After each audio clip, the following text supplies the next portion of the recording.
हम अपनी स्थिति को शक्तिशाली कैसे बनाएं, क्योंकि वर्तमान समय सभी देख रहे हैं। वर्तमान समय हमें क्या करना, अपनी स्थिति को शक्तिशाली बनाना है, क्योंकि जिनकी स्थिति शक्तिशाली है वो अनेक रोने वालों के आंखों के आंसू पोंछ सकेंगे।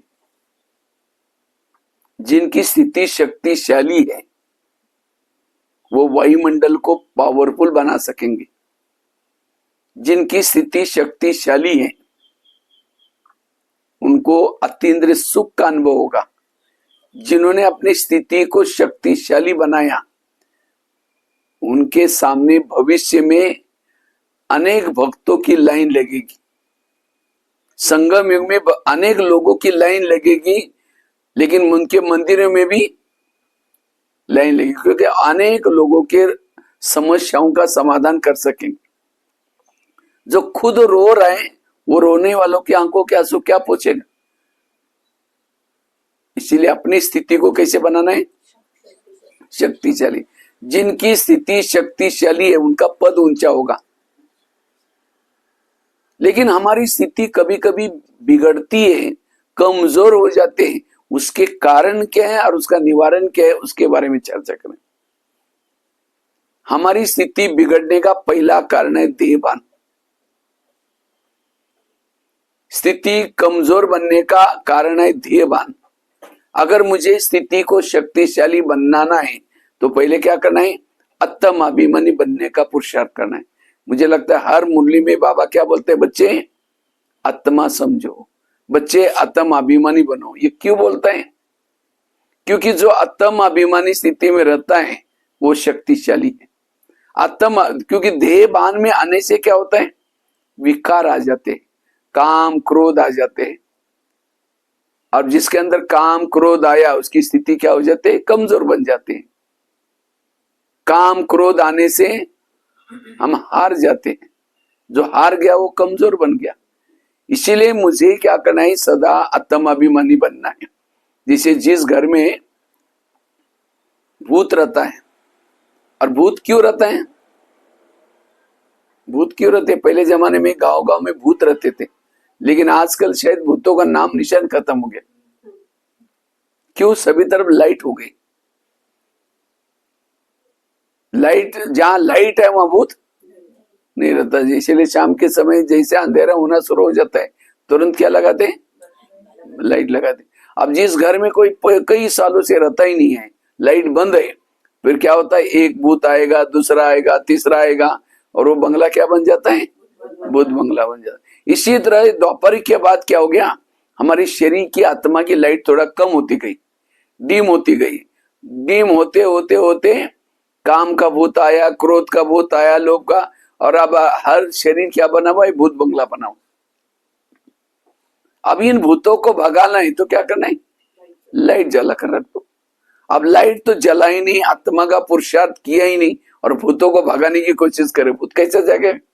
इसीलिए बाबा रोज मुरली में कहते हैं, बच्चे देही अभिमानी बनो, बच्चे आत्मा अभिमानी बनो। ये क्यों बोलता है इसे, और मुझे लगता है सारी पढ़ाई का सारा है आत्मा अभिमानी बनना।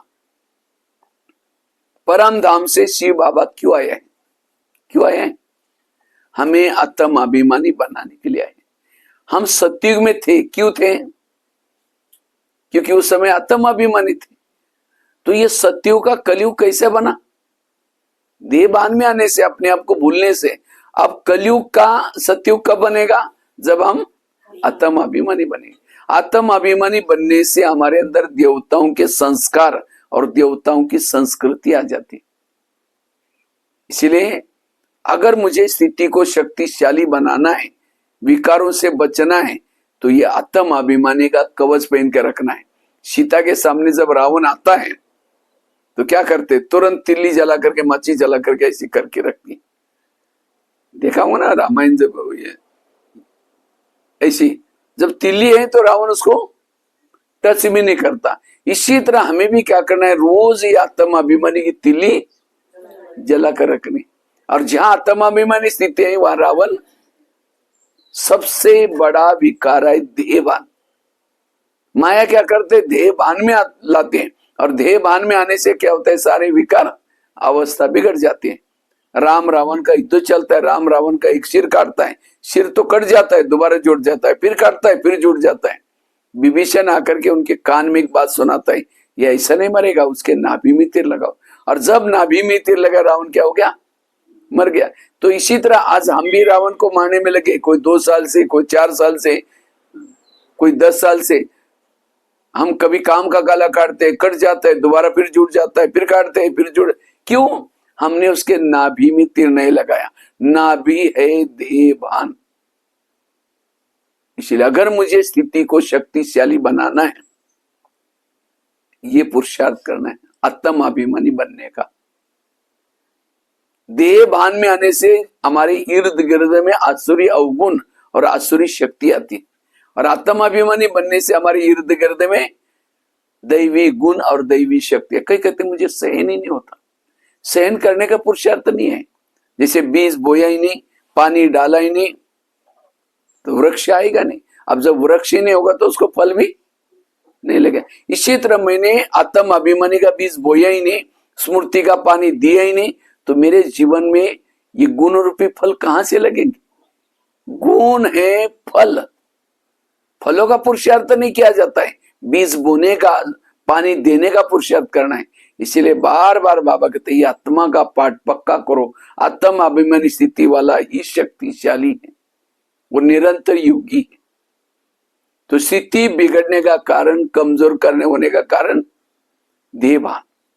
इसलिए देही अभिमानी बनना, वो कैसे बनना उसका तो काफी सारा अभ्यास है। उसके लिए 7 स्वरूपों का अभ्यास करो, विधि पूर्वक योग करो, पवित्रता की धारणा करो, सम्मानों के अभ्यास करो। ये सारा करने के बाद हमारी स्थिति, ये 4 सब्जेक्ट बाबा ने क्यों रखे? ज्ञान, योग, धारणा और सेवा, ये आत्म अभिमानी बनने के लिए रखे। दूसरी बात है, हमारी स्थिति क्यों बिगड़ते हैं? अगर किसी के दोष देखेंगे, परचिंतन करेंगे, स्थिति बिगड़ जाएगी। इसीलिए बाबा कहते बच्चे झगमई झगमई नहीं करो, किसी का परचिंतन नहीं करो। परचिंतन किया स्थिति बिगड़ गई।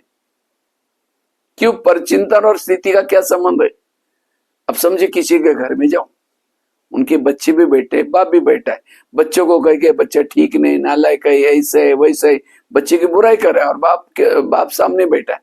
और फिर बाप को कहेंगे आप बहुत अच्छे, आप कितने अच्छे। बाप कहेंगे तुम पहले यहां से भाग जाओ, तुमने मेरे बच्चों की बुराई की। और मेरे बच्चा बोलता है, हर मम्मी पापा को अपने बच्चे क्या होते हैं? प्यारे होते हैं। बच्चा लूला हो, लंगड़ा हो, कैसा भी हो, माँ बाप को तो प्यारा है। इसी तरह सारे संसार के जितने भी लोग हैं, किसके बच्चे? बाबा। चाहे लौकिक चाहे अलौकिक है तो बाबा की। सारा दिन कहेंगे मेरी भाभी ऐसे है, ये ऐसा है, मेरा पति ऐसा है, ये पड़ोसनी ऐसे, ये भाई ऐसे, बहन ऐसे, दूसरे की बुराई करेंगे। और शाम के योग में बैठेंगे, मीठे बाबा, प्यारे बाबा, शांति के सागर, दया के सागर। बाबा कहेगा मैं भूल गया, मुझे याद दिला रहे, पहले तुम ऐसे भाग जा। इसलिए पर चिंतन करने से अवस्था बिगड़ जाते हैं। पर चिंतन करना अर्थात कोयले का व्यापारी बनना। कोई कोयले का व्यापारी हाथ भी काला, मुंह भी काला, कपड़े भी काले, जिसको बेचे वो भी काला। और वो कोयले का व्यापारी कहाँ रहता है? झोपड़ी में रहता है ना। और जो हीरे का व्यापार करता है वो कहाँ रहता है? महल में रहता है, वो बिल्कुल पॉश रहेगा। और मुझे लगता है हीरे कोई अलग खानियां नहीं होती। कोयले के खाने में क्या मिलते हैं? हीरे मिलते हैं। इसी तरह जिस व्यक्ति के आप दुर्गुण देख रहे, फलाना ऐसा है, वो ऐसे है, उस व्यक्ति के अंदर ही कुछ गुण भी तो है। कोयले के अंदर ही क्या मिलते हैं?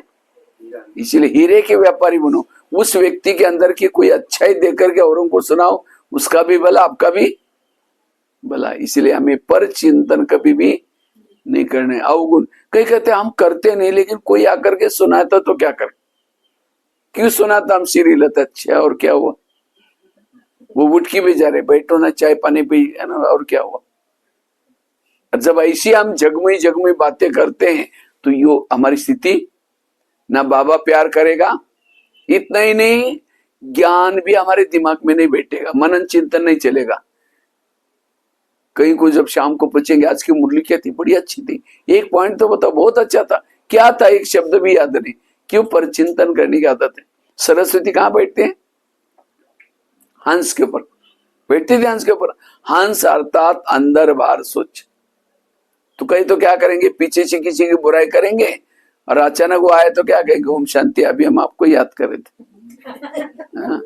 मुख में राम बगल में छुरी। तो इसलिए बाबा कहते ये पर चिंतन की आदत को छोड़ दो। जो पर चिंतन करता है, न ज्ञान की बातें, न उमंग गुस्सा आएगा और योग भी नहीं लगेगा, स्थिति बिगड़ जाएगी।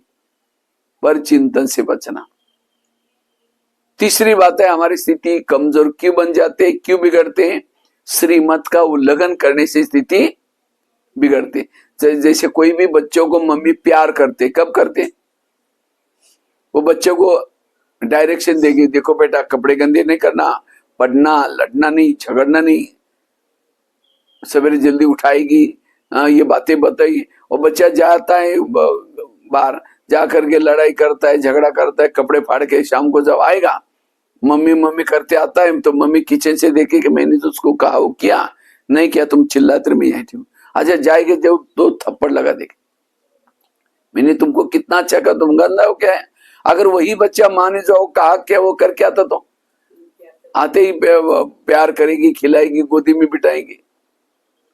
इसी तरह बाबा भी हमारी कौन है? माँ है। रोज सवेरे जल्दी उठाती है, फरिश्ता ड्रेस पहनाती है।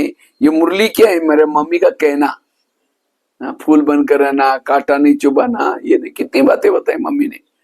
हम बाहर जाकर के भूल जाते हैं, कुछ ना कुछ उल्टा करके आते हैं। जैसे बच्चा शाम को आता है, मम्मी मम्मी करता है, हम भी शाम को आकर के बाबा बाबा करेंगे। जैसे मम्मी किचन से देखते हैं, बाबा भी परमधाम के खिड़की से देखता है। मैंने जो उसको कहा किया नहीं किया तो बोलेगा तुम चिल्लाते रहो, मैं यही ठीक। फिर कहीं कहते योग में बैठते बाबा प्यार ही नहीं करता। क्यों नहीं करता? प्यार दोनों तरफ से होता। हम भी कहे बाबा, बाबा भी कहे बच्चे, लेकिन प्यार क्यों नहीं करे? हमने उसका श्रीमत का पालन। तो इसीलिए मुझे अगर स्थिति को शक्तिशाली बनाना है तो मुझे और कुछ नहीं करना, जो बाबा ने मुरली में सवेरे कहा वो शाम तक करके आना है। तो शाम को बैठते बाबा का प्यार मिलेगा। तो स्थिति कमजोर क्यों बन जाते हैं? श्रीमत का उल्लंघन करते। इसलिए जो जो बाबा ने हमें श्रीमत दी है, सीता कमजोर क्यों बनी? उसने श्रीमत में क्या मिलाया? मन मत। ये साधु है, अगर उसको भिक्षा नहीं देंगे तो नाराज हो जाएगा, श्राप देगा। ये श्रीमत में क्या मिलाया? मन मत। और फिर क्या क्या वो रावण उसको उठा करके। इसी तरह हम भी श्रीमत में मन मत मिक्स करते हैं। अगर इनका घर में खाना नहीं खाएंगे तो नाराज हो जाएंगे, श्राप देंगे, दुखी हो जाएंगे। बाबा ने कहा किसी को दुख नहीं दो। ये श्रीमत में क्या मिलाया? और हम तो इनके पास बहुत दिनों के बाद आए, इस श्रीमत में मन मत मिक्स किया। इसीलिए बाबा कहते हैं श्रीमत में मन मत मिक्स नहीं करना है। तो श्रीमत प्रमाण हम कितना चलते होंगे? कितना चलते हैं? समझो रोज के श्रीमत के 100 मार्क होते हैं। 100 मार्क, हर श्रीमत के 10-10 मार्क है। आपने अमृतोला किया तो आपको कितना मार्क मिलेंगे? 10। आपने मुरली सुनी, कितने मार्क मिलेंगे?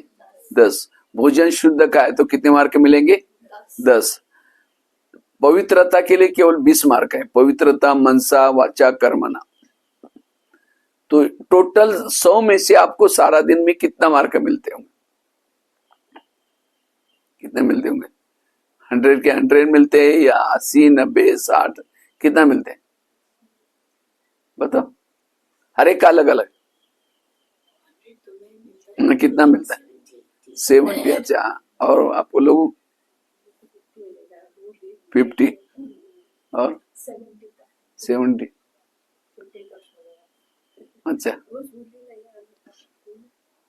चलो मैं आपको बताता हूँ, आप चेक करना उसमें कितना मार्क मिलता है। अच्छा मुझे अमृत उठे तो आप कितना मार्क देंगे? 10। लेकिन वो 10 कब मिलते हैं? अमृत उठे तो सही, उठ करके आंखें बंद करके बैठ आधे मार्क चले गए। अच्छा आंखें भी बंद नहीं थी, आंखें खुली थी, लेकिन जो प्रॉपरली परम धाम को देखना चाहिए, बाबा से रोरवान करना चाहिए, वो नहीं किया, उसके 2.5 मार्क और चले गए। अच्छा मुरली सुनिए, आप कितने मार्क लेंगे? 10। वो 10 कब मिलते हैं? मुरली सुनने से पहले योग नहीं किया, सीधा 6 बजे ही पहुंच गए तो 5 मार्क पहले वाले कट गए। जबकि मुरली सुनने से पहले हमें आधा घंटे का नियम है योग करना है। अब वो योग तो किया ही नहीं हमने, सीधा करके मुरली सुन ली। अच्छा मुरली सुनी, लेकिन सारा दिन उस प्रमाण कुछ चले ही नहीं है, केवल सुनी। सुनने का केवल एक ही मार्क है, और उसको प्रैक्टिकल करने के 4 मार्क है।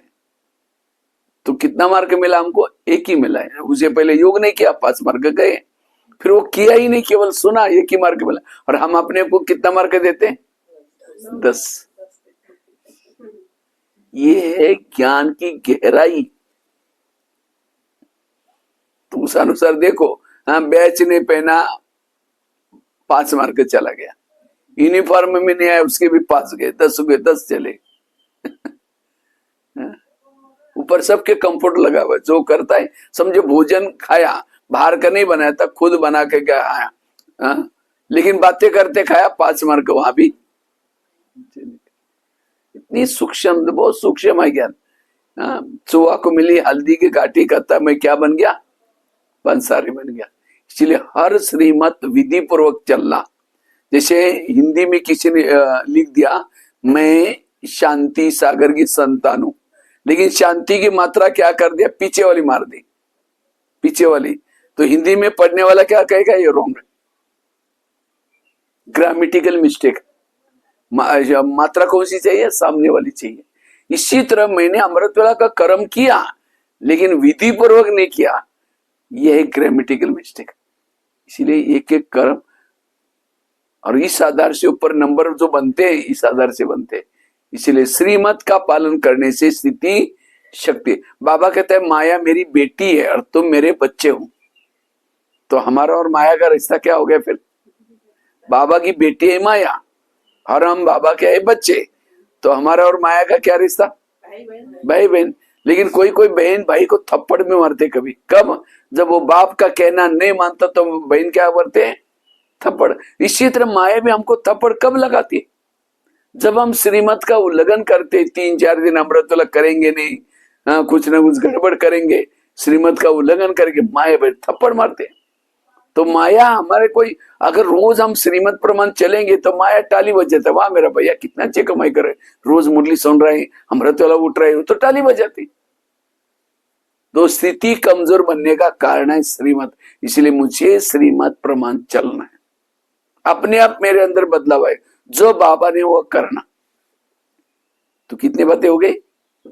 पहली बात बताई स्थिति बिगड़ने का कारण ध्येयभान, दूसरे कारण बताया परचिंतन, तीसरा बताया श्रीमत का उल्लंघन, चौथा कारण है आज हमारी स्थिति क्यों बिगड़ती है।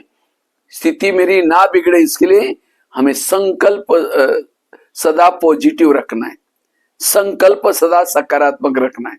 जिसके संकल्प नेगेटिव बन जाते, वेरा संकल्प जाते, स्थिति बिगड़ जाती। इसलिए सदा मुझे पॉजिटिव रहना, सकारात्मक सोचना, क्योंकि जिसके संकल्प नेगेटिव है उसकी वृत्ति नेगेटिव, दृष्टि नेगेटिव, दृष्टिकोण नेगेटिव, सब कुछ नेगेटिव। इसलिए समर्थ सोचना, पॉजिटिव सोचना। पॉजिटिव सोच आत्मा का भोजन है। जैसे आज बीमारी होती है, क्यों बीमारी होती है? सड़ा गला भोजन खाएंगे तो क्या हो जाएगा? बीमार हो जाएंगे। इसी तरह आत्मा जब निगेटिव सोचना शुरू करते हैं तो क्या होते हैं? बीमारी हो जाती है। ये काम क्रोध क्यों आते हैं? निगेटिव से। इसलिए मुझे अगर स्थिति को शक्तिशाली बनाना है, हमेशा अपने विचारों को पॉजिटिव बनाना है, समर्थ बनाना है। जिसके मन के विचार ही निगेटिव बना, जैसे आईने के ऊपर धूल है, धूल वाले आईने में चेहरा देखो, दिखाई पड़ेगा। इसी तरह जिसके सोच नेगेटिव है, उसकी बुद्धि के ऊपर धूल आते, और उसी धूल वाले बुद्धि में ना परम धाम दिखता है ना परमात्मा दिखता है। बुद्धि भटकती है, मन भटकता है। इसलिए अपनी सोच को पॉजिटिव बनाना, समर्थ बनाना। स्थिति को शक्तिशाली बनाने का आधार है अपने संकल्प समर्थ बनाना, व्यर्थों से बचना। ये ब्रह्मा कुमारी का टोटल ज्ञान है, व्यर्थों से बचना। सकारात्मक सोचना, हमेशा पॉजिटिव रहना। जो पॉजिटिव है वो सदा सुखी है, निगेटिव है वो कैसा है, भले कई ब्राह्मण भी है लेकिन है निगेटिव। बाबा कहते हैं आगे चल करके मेरे बच्चों के चेहरा और चलन इसे सेवा हो जाएगी। लेकिन कौन से चेहरे से? जिसकी सोच समर्थता है, जिसकी पॉजिटिव सोच है, उसके चेहरे में खुशी होगी, हर्षित रहेगा चेहरा, और उसी के चेहरे और चलन से सेवा होगी। अब जिसके मन में ब्राह्मण बना हुआ है, कई तो ब्राह्मण आत्माएं जब घर में जाती हैं, कई माताएं घर में जाती है, घर वाले क्या बोलते हैं? मुसीबत आ गई। अभी तक भी उसके अंदर कोई बदलाव, क्योंकि सोच नहीं समर्थ का है। इसलिए अपनी सोच को समर्थ बनाना ही हमारी स्थिति शक्तिशाली बनेगी। सारे विचारों से चलता है, योग भी हमारा विचारों से लगता है।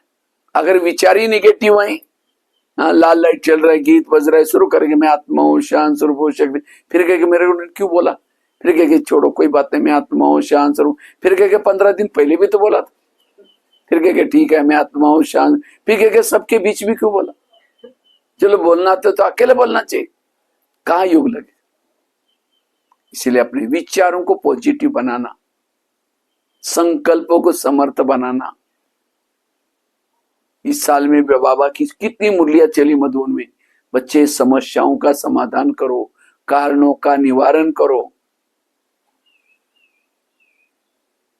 और जो कारणों का निवारण करता है, समस्या का समाधान करता है, वो है शक्तिशाली। यही चौथी बात मैं शॉर्ट में आपको सुना रहा हूं। वो कैसे करना उसका फिर डीप, केवल स्थिति क्यों बिगड़ते उसके कारण मैं आपको सुना रहा हूं। स्थिति बिगड़ने का 5वां कारण है कर्मेंद्रिय की चंचलता, कर्मेंद्रिय की अधीनता। अगर मुझे स्थिति को शक्तिशाली बनाना है तो मुझे अपने कर्मेंद्र को क्या करना है? ईश्वरीय नियमों के आधार से चलाना है। जिसको बाबा कहते हैं बच्चे स्वराज्य अधिकारी बनो। ब्रह्मा बाबा ने नारायण बनने के लिए क्या पुरुषार्थ किया, क्या किया? बाबा रोज, बाबा की एक डायरी मिली थी, सुना है, और उस डायरी में बाबा रोज अपने कर्मेंद्रियों का दरबार लिखते थे, कर्मेंद्रिय से बातें करते थे। लेकिन आज हम कभी भी हम करते बातें?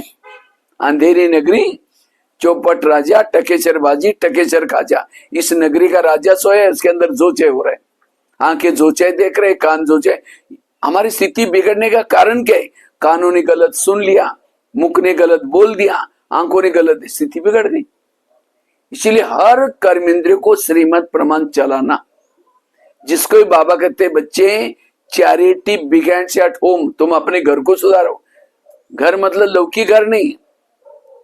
कई को क्या लगता है हमारे घर में तो कोई ज्ञान भी चलते नहीं, बाबा कहते घर को सुधार। वो घर की बात नहीं, पहले शरीर भी घर में रहने वाले को सबको ज्ञान में चलाओ।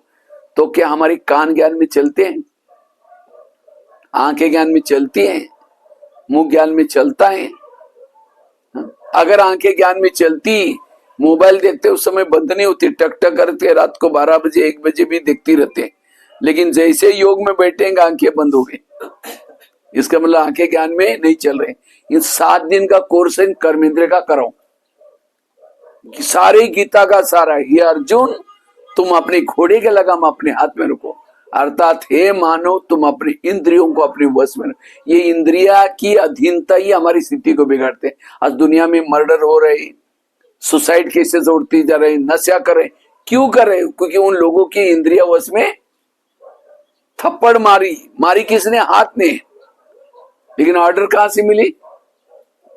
इसलिए एक एक इंद्रियों पर हमारे जिसकी इंद्रिया वश में, कहीं माता बड़ी अच्छी, ये भाई बहुत अच्छा है। जिसकी इंद्रिया वश में, उसके बाद सहन शक्ति आएगी, उसके बाद धैर्यता आएगी, उसके बाद सारे गुण आएंगे। आज इंद्रिया वश में नहीं है, इसलिए सारे प्रॉब्लम है। इसलिए हमें रोज ब्रह्मा बाबा ने जैसे दरबार लगाया, हमें भी रोज अपनी इंद्रियों का क्या लगाना है? दरबार लगाना है। और जिसकी इंद्रिया वश में है, उसकी स्थिति शक्तिशाली, वो है शक्तिशाली। स्वराज्य अधिकारी बनो। भविष्य में ऊंच पद प्राप्त करने का आधार भी क्या है? स्वराज्य अधिकारी स्थिति। ऐसे नहीं कि जो मधुवन में रहने वाले वो राजा बनेंगे, जिन्होंने मम्मा बाबा को देखा है वो राजा बनेंगे, जो बहुत साल से ज्ञान में चलते वो राजा बनेंगे, जो समर्पित हो गए वो राजा बनेंगे। राजा बनने का आधार है इंद्रियों पर शासन। चाहे वो गृहस्थी में रहते हो, कोई गरीब हो, कोई विदेश में रहता हो, कहाँ रहता हो, कोई लेना देना नहीं। उन्होंने इस ज्ञान और योग के आधार से अपने इंद्रियों में वश किया है, वो है राजा। उसके अंदर उसे गलतियां नहीं होंगी, भूले नहीं होंगी, उसका व्यवहार संस्कार सबको अच्छा लगेगा। वो है फूल, गुलाब का फूल। कौन? जिसका जो इंद्रिय पर शासन है। इसीलिए स्वराज्य अधिकारी बनने का पुरुषार्थ। और इसीलिए बाबा कहते हैं रोज इसका अभ्यास करो, इंद्रियोचित बनो। अगर कोई इंद्रिया गड़बड़ करते उनको सजा दो, शिक्षा दो। आंखों ने गलत देख लिया, उसको सजा दो। कौन सी? बाबा को देखने में लगाओ। मुख ने किसी का अपमान किया, सजा दो। कौन सी? दूसरे दिन उसका कारोबार बंद। अगर कान ने कुछ गलत देख लिया, उसको सजा दो। कौन सी? कैंची लेकर के काट करके नहीं फेंको, लेकिन कौन सी सजा दो? दोबारा मुरली सुनो। इसीलिए स्थिति बिगड़ने का कारण है इंद्रियों की अधीनता। इसीलिए रोज हमें क्या करना है?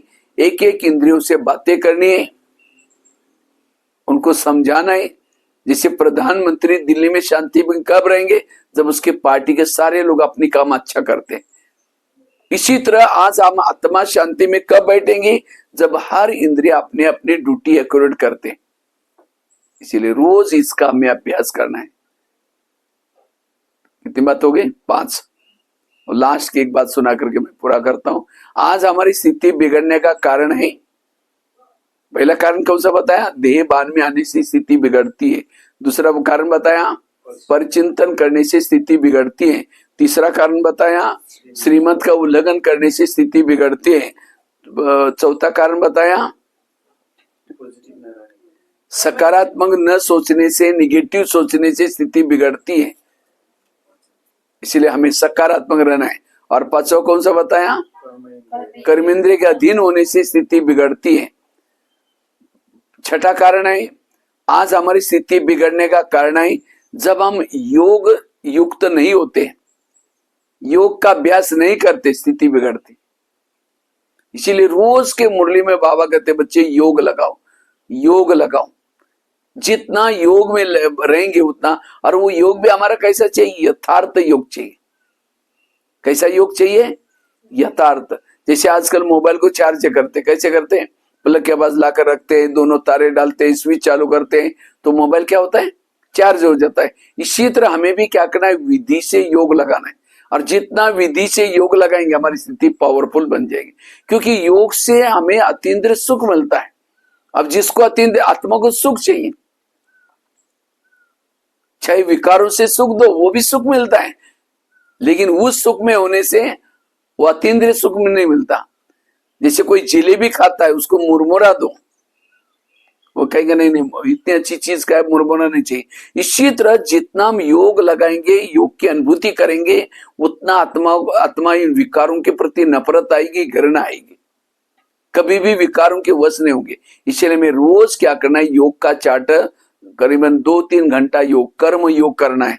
जितना योग लगाएंगे हमारी स्थिति शक्तिशाली बनेगी, हमारी आत्मा का भटकना बंद हो जाएगा, मन का भटकना बंद हो जाएगा, मन स्थिर हो जाएगा, स्थिति अच्छी बन जाएगी। लेकिन योग हमारा विधि पूर्वक चाहिए। नहीं तो कई बार क्या होता है, समझो कोई माता योग लगाने के लिए आ रहे हैं और आते आते रास्ते में देखा कि बहुत अच्छा सब्जी वाला जा रहे हैं, सोचेंगे आज इसको शाम को दोपहर को सब्जी बनाएंगे। पहले सोचेंगे योग करेंगे, जाते समय लेके जाएंगे, यहाँ करके बैठे, लाल लाइट चल रहा है, गीत बज रहे, शुरू करेंगे मैं आत्मा हूँ, शांत स्वरूप हो, शक्ति स्वरूप हो। फिर सोचे अरे झोला तो लाए नहीं, वो सब्जी कैसे लेके जाए? फिर कहेंगे ठीक है, उसके पास प्लास्टिक का झोला था तो होगा ही, उसमें लेके जाएंगे। फिर कहेंगे मैं आत्मा हूँ, शांत स्वरूप हूँ। फिर सोचेंगे गैस के ऊपर जो दूध रखा था मैंने इसको बंद किया या यहाँ आने के चक्कर में ऐसे को बंद किया या कम किया, बंद, चलो कोई बुझा देगा। फिर कहेंगे मैं आत्मा हूँ, शांत स्वरूप हूँ। फिर सोचा यार घर में तो मेहमान आने वाला था, मैंने सोचा था उसके लिए छोले बनाए, चने, लेकिन रात को तो भिगो ही नहीं, चलो छोले कुछ और बना देंगे, मैं आत्मा हूँ, शांत। लाल लाइट की क्या होगी? सामने वाला बैठने वाला सोचा वहां इन्होंने आधा घंटा योग किया, इनका योग कहाँ लगाए? सब्जी में या गैस की तरफ, बाबा की तरफ। अगर ऐसा थोड़ा सा योग करने के लिए टाइम मिला, उसी योग में भी क्या करें। अब घर में कोई मेहमान आया, मेहमान बहुत बड़ा है, लेकिन आने से पहले वो मेहमान आया, बीच में बच्चा आता है, कह के मम्मी मेरा किताब का है, मम्मी मेरा, कह के ठहर जाओ, उसको बच्चे को हकाल देगी, क्योंकि बच्चा तो रोज का है, मेहमान तो कभी कभी आता है। इसी तरह आज परमात्मा कितनी बड़ी शक्ति है, उससे हम बात करें, बीच में सब्जी आई नहीं है, ये तो रोज की बातें हैं। इसलिए हमें अटेंशन से योग में बैठना और एकाग्रता से योग करना। जितना एकाग्रता से ज्वाला स्वरूप योग करेंगे, हमारी स्थिति पावरफुल बन जाएगी। स्थिति बिगड़ने का कारण विधि पूर्वक योग न करना, ऐसा ही टाइम पास वाला योग करना। अगर स्थिति को शक्तिशाली बनाना है, लास्ट की 3 बातें। पहली बात है अमृतवेला का योग अच्छा करना, दूसरा है क्लास के पहले आधा घंटा योग करना, और तीसरा रोज की मुरली यहाँ सेंटर पर आकर के सुनना। जो ये 3 चीजें करता है उसकी स्थिति शक्तिशाली। अमृतवेला का योग अच्छा, क्लास के पहले आधा घंटे का योग, और तीसरा मुरली क्लास आकर के मुरला। ये 3 चीजें मनोबल को बढ़ाते, स्थिति पावरफुल बन जाते हैं। तो अमृतवेला करते हैं सभी, लेकिन अमृतवेला का अगर चुपचाप कोई वीडियो बनाया जाए आपका, और उसी वीडियो को आपको दिखाया जाए, ये सवेरे का अमृतवेला का वीडियो कहीं कि मेरा है, मैंने ऐसे किया था, दीवार के सारे बैठे मुंह खुला के बना, 2 बार मच्छर अंदर भी आया और बाहर भी गया, पता भी नहीं चला। अगर ऐसा योग करेंगे तो स्थिति कैसी बनेगी।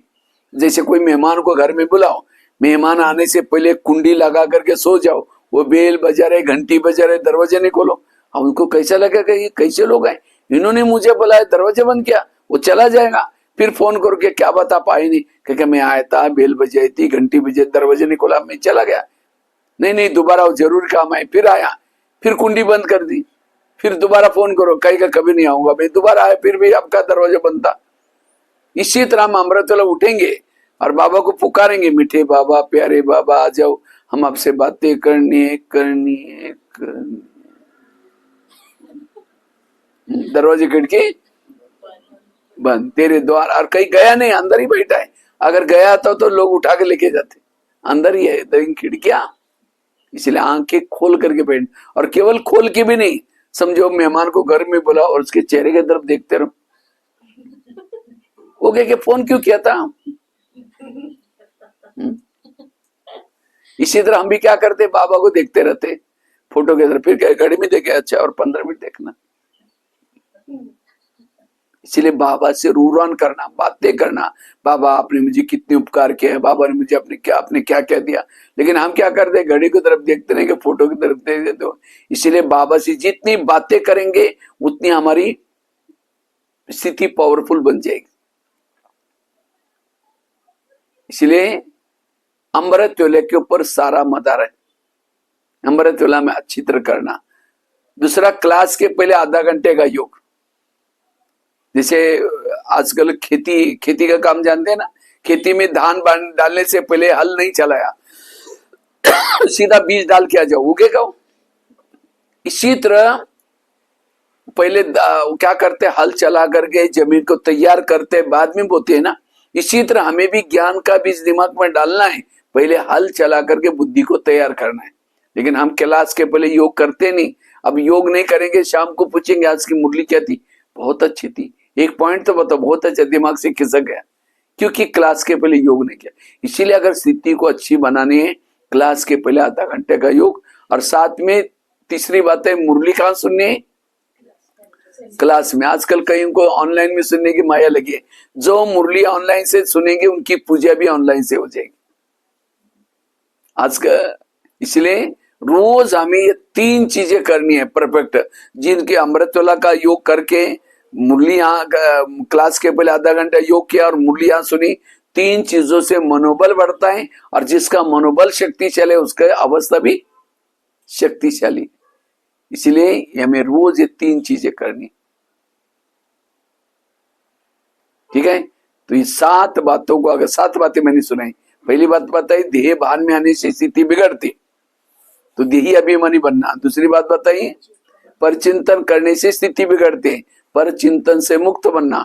तीसरी बताइए, श्रीमत का उल्लंघन करने से स्थिति बिगड़ती है, तो श्रीमत का पालन करना। चौथी बात बताइए, निगेटिव सोचने से स्थिति बिगड़ती है, इसीलिए सारा समय पॉजिटिव रहना। पांचवी बात बताइए, इंद्रियों की कर्मेंद्रिय के अधीन होने से स्थिति बिगड़ती है, तो हमें रोज कर्मेंद्रिय से बातें करना, एक एक इंद्रियों को अपने श्रीमत प्रमाण चलाना। छठी बात बताइए, विधि पूर्वक योग न करने से स्थिति बिगड़ते हैं, तो हमें विधि पूर्वक योग करना है।